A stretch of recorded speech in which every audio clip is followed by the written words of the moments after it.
Welcome students. आज के इस वीडियो में पढ़ने वाले हैं difference between DNA and RNA. DNA और आरएनए के बीच में क्या अंतर होता है। तो ये वीडियो ना बहुत इंटरेस्टिंग है और बहुत ही इंपॉर्टेंट है ना। तो ये वीडियो को शुरू से लेकर लास्ट तक आप जरूर देखिए। तो चलिए स्टार्ट करते हैं।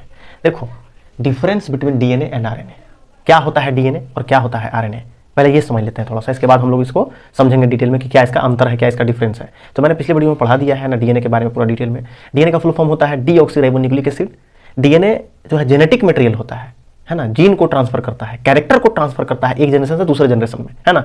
सिंपली इसको एकदम आसान भाषा में अगर आप समझना चाहें तो इसका मतलब ये है कि डीएनए लक्षण को, गुण को ट्रांसफर करता है एक जनरेशन से दूसरे जनरेशन में, है ना। जैसे आपके अंदर जो लक्षण है, गुण है ना, रंग रूप, आपका आकार, है ना, फेस कटिंग, आपका हेयर का कलर, आपका आईज स्ट्रक्चर, जो आंख का है, नाक का स्ट्रक्चर, सब आपके माता पिता से आपके अंदर आया है ना। आपके माता पिता के अंदर जो है वो आपके दादा दादी से, आपके दादा दादी से ऊपर वाले पीढ़ी, है ना। तो ये ट्रांसफर हो रहा है लक्षण, इसी को डीएनए कहते हैं। ठीक है, यही काम है डीएनए का, मतलब गुण को ट्रांसफर करना एक जनरेशन से दूसरे जनरेशन में। और आरएनए का फुल फॉर्म होता है राइबोन्यूक्लिक एसिड। तो अब हम लोग समझते हैं कि क्या इसका डिफरेंस है, difference between DNA and RNA. एक साइड में डीएनए है और दूसरे साइड में आरएनए है।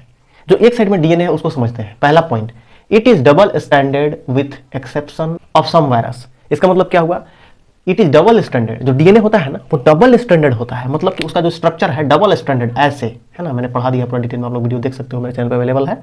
ये इस आकार में रहेगा, इसी को कह रहा है डबल स्टैंडर्ड। तो जो डीएनए है वो किस स्ट्रक्चर में है, डबल स्टैंडर्ड है ना, दो, है ना, हेलिक्स में होता है। ठीक है, अब आते हैं RNA. It is a generally single standard. जो आरएनए है वो सिंगल स्टैंडर्ड होता है, लेकिन जो डीएनए है वो डबल स्टैंडर्ड होता है, दो स्ट्रैंड होता है इसमें, है ना, ऐसा दो ठो। ठीक है, अब अगला point, it is genetic material in all organism. DNA जो होता है ना वो जेनेटिक मटेरियल है, ऑल ऑर्गेनिज्म, जितने भी दुनिया में ऑर्गेनिज्म है ना उनके अंदर ये ना जेनेटिक मटेरियल का काम करता है। अब आरएनए में देखते हैं second point, it is genetic material in some virus. जो आरएनए है वो सिर्फ सम वायरस, मतलब कुछ वायरस में ही जेनेटिक मटेरियल का काम करता है, सब ऑर्गेनिज्म में नहीं, ऑल ऑर्गेनिज्म में नहीं। ऑल ऑर्गेनिज्म में जैसे ह्यूमन हो गए, डॉग हो गए, कैट हो गए, इन सभी ऑर्गेनिज्म में डीएनए जो है ना वो जेनेटिक मटेरियल का काम करता है, लक्षण को एक जनरेशन से दूसरे जनरेशन में पहुंचाता है। अब है तीसरा point, the sugar is deoxyribose. मतलब डीएनए के अंदर जो शुगर होता है वो है डीऑक्सीराइबोज पाया जाता है। इसका डेफिनेशन में ही तो है।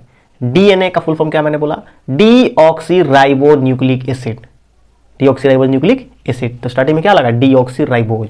तो यही कह रहा है कि जो शुगर इसमें पाया जाता है डीएनए में वो डीऑक्सीराइबोज होता है। लेकिन आरएनए में क्या होता है, द सुगर इज राइबोज, है ना। आरएनए का फुल फॉर्म में ही मैंने बताया था, राइबोज न्यूक्लिक एसिड। तो राइबोज जो है वो शुगर है, इसमें सिर्फ राइबोज शुगर पाया जाता है और डीएनए में डीऑक्सीराइबोज शुगर पाया जाता है। अब है अगला point, nitrogenous base are present, adenine, guanine, thymine and cytosine. DNA के अंदर जो नाइट्रोजनस बेस जो चार पाया जाता है वो कौन कौन है, adenine, guanine, thymine and cytosine. लेकिन अब हम जब आरएनए में आएंगे तो nitrogenous base present are adenine, guanine, cytosine and uracil. Nitrogenous base जो है वो आरएनए में एडेनिन, गुआनिन, साइटोसिन और यूरासिल। चौथा नंबर पे थाइमिन के जगह पे ये यूरासिल आ जाता है, थाइमिन को रिप्लेस कर देता है, उसको हटा के उसके जगह पे कौन आ गया, आरएनए में यूरासिल आ गया। ये चीज याद रखना है। अब अगला point, it less reactive chemically and structurally more stable. मतलब जो डीएनए होता है वो लेस रिएक्टिव होता है केमिकली, माने ये जो है केमिकल से बहुत कम रिएक्ट करता है, कम रिएक्शन करता है, लेकिन इसका जो स्ट्रक्चर है, जो इसका आकार है वो ज़्यादा स्टेबल होता है। लेकिन जब हम लोग आरएनए में आते हैं, it is more reactive chemically and structurally less stable. Just उल्टा हो गया, यहाँ पे मोर रिएक्टिव केमिकली होता है आरएनए, ज़्यादा रिएक्शन करता है, ज़्यादा रिएक्ट करता है केमिकल से, है ना, रिएक्टिव होता है ज़्यादा। लेकिन स्ट्रक्चरली लेस स्टेबल, मतलब जो इसका स्ट्रक्चर है वो बहुत कम स्टेबल होता है। लेकिन यहाँ पे स्ट्रक्चर जो है ज़्यादा स्टेबल है लेकिन रिएक्टिव बहुत कम है, उल्टा हो गया। ठीक है, अब अगला point, it is found in nucleus. ये जो डीएनए है वो ज्यादातर ऑर्गेनिज्म में न्यूक्लियस के बीच में पाया जाता है। सेल होता है, सेल यानी कि कोशिका, कोशिका के अंदर न्यूक्लियस बीच में, केंद्रक इसको हिंदी में कहते हैं। तो केंद्रक के अंदर ही ये पाया जाता है, कौन, डीएनए, डीऑक्सीराइबोन्यूक्लिक एसिड।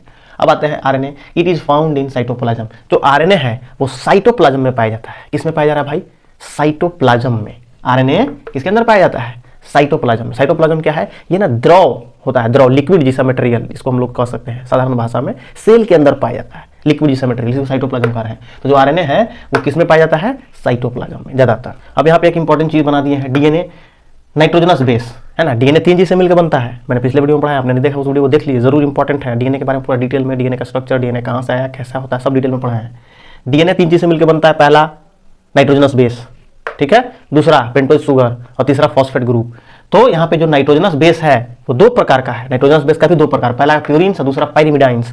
प्यूरिन्स क्या है भाई, प्यूरिन्स के अंदर दो चीज आता है, वो पहला का नाम है एडेनिन और दूसरा का गवानिन, ये दो केमिकल होते हैं। और पायरिमिडाइंस के अंदर दो केमिकल, साइटोसिन और थाइमिन, है ना। इसको हम लोग डिनोट करते हैं, जो ए है एडेनिन कैपिटल ए से डिनोट करेंगे, जो जी है ना गवानिन को डिनोट करते हैं सी, कैपिटल सी से साइटोसिन और कैपिटल टी से थाइमिन, आप बुक में भी देखते होंगे। तो यही चीज होता है। ए मतलब शॉर्ट में लिख दिया एडेनिन, जी मतलब गवानिन, सी मतलब साइटोसिन और टी मतलब थाइमिन। अब जैसे इसमें आ जाइए, आरएनए के अंदर नाइट्रोजन बेस जो होता है वो भी दो प्रकार का, ठीक है। कौन कौन भाई, पहला प्यूरिन्स और दूसरा पायरिमिडाइंस। इसमें प्यूरिन्स जो है वो सेम होता है इसी के जैसा, एडेनिन एंड गवानिन, लेकिन पायरिमिडाइन में थोड़ा चेंजिंग हो जाता है। पायरिमिडाइन में यहाँ पे साइटोसिन और यूरासिल आ जाएगा, थाइमिन क्या हो जाएगा, रिप्लेस हो गया। ये थाइमिन जो है यहाँ पे ये आरएनए में रिप्लेस हो जाता है, हट जाता है, उसके जगह पे कौन आ गया, यूरासिल, है ना। यही टोटल आपका मेन डिफरेंस है डीएनए और आरएनए के बीच में। ये बहुत कॉमन चीज़ है और बहुत बार पूछ देता है ना, जैक बोर्ड में, सीबीएसई बोर्ड में, 10th में, है ना, 12th में ही पूछता है। तो इसको आप लोग नोट में कर लीजिए, बना लीजिए, ठीक है, उसको याद कर लीजिए, बहुत इंपॉर्टेंट चीज़ है, ठीक है। तो फिर आज इतना ही, तो फिर मिलते हैं नेक्स्ट वीडियो में, तो तक के लिए गुड बाय, टेक केयर।